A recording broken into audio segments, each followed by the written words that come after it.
Okay, we got a package in from Summit. Let's see what we got here.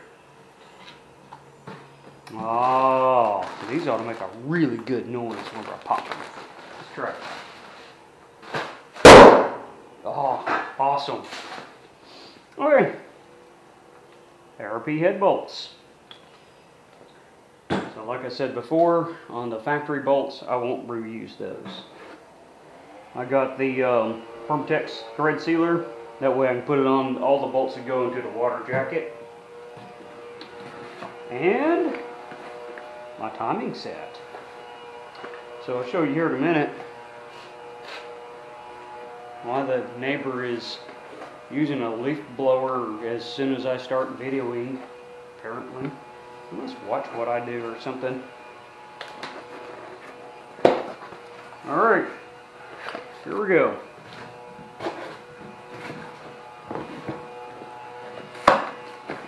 Packaged.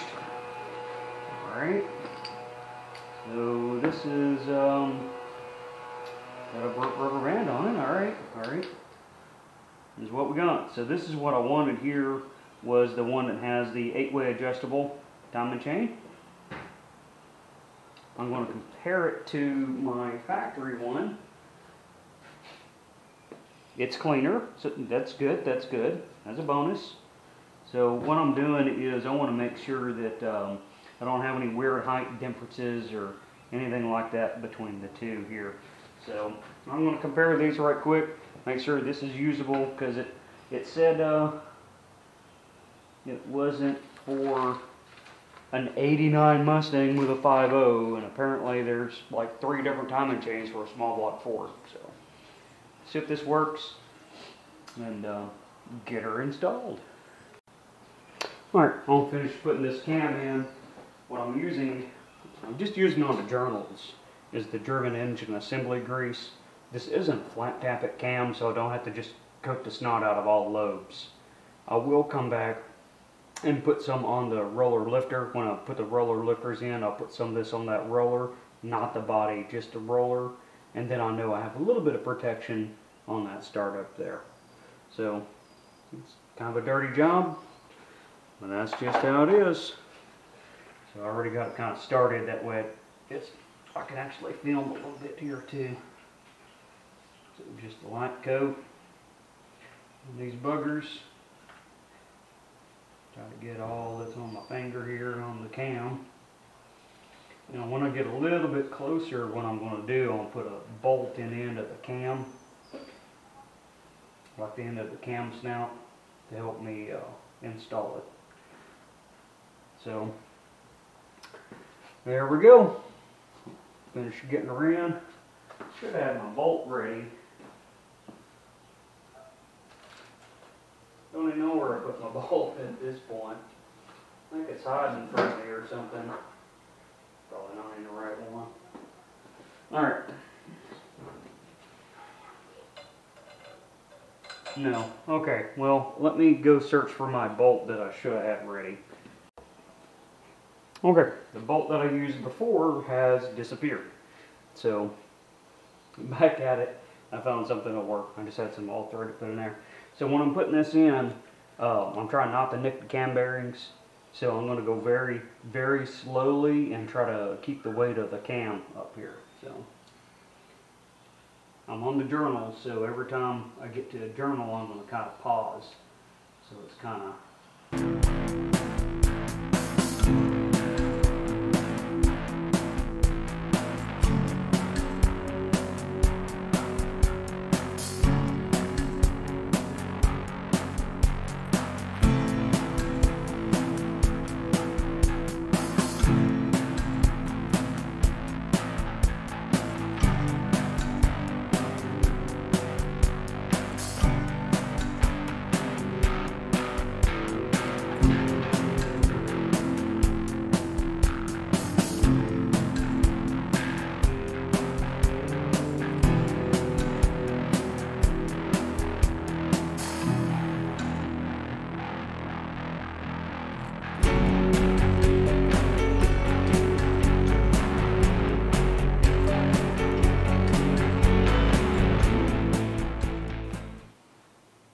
Okay, So I'm looking at these, and this one sits where the teeth sits just a little bit higher there, but I don't think there's anything to worry about because the cam actually can move back and forth a little bit.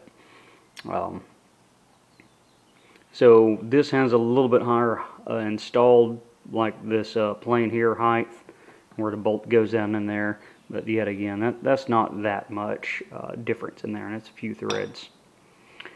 This piece here, I'm not sure what it is. I'm assuming it's a fuel pump eccentric. Don't know why it'd be on like an 88 engine. So I might look that up and make sure it's not like an oil slinger or something that Ford uses. So I'm looking at the little oiling. I'm assuming that's a little oiling pathway right here. These little notches. Those line up with the dowel on the cam. And then the dot, the alignment dot right there. So everything lines up and looks pretty good.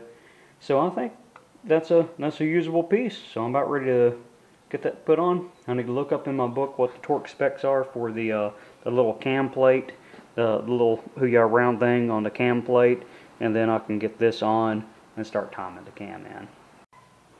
Okay, it is 9 to 12 foot-pounds is what that gets torqued to, the little plate that I have sitting up here.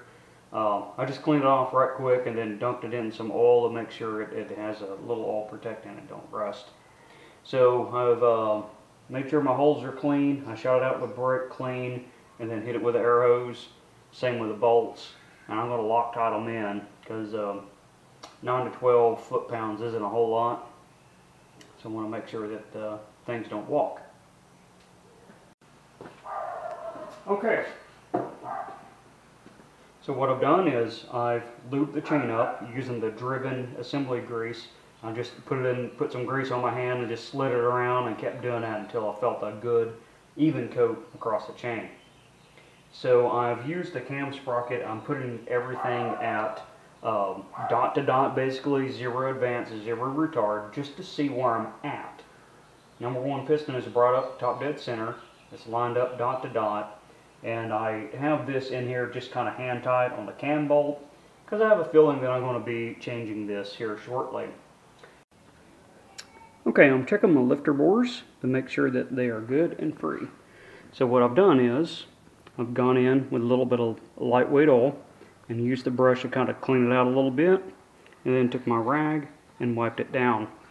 So now I have a lifter in there and I have some lightweight oil on it. WD-40, and what it should do is it should fall under its own weight like that. If your lifter does not fall under its own weight with lightweight oil, not engine oil, then the lifter bore needs to be clean. If you can't clean it out with your brush, then you'll need to take it to a machine shop to make sure it gets taken care of. If you enjoyed this content, make sure to hit like, subscribe, and don't be afraid to comment. See you next time on Broken Tool Garage.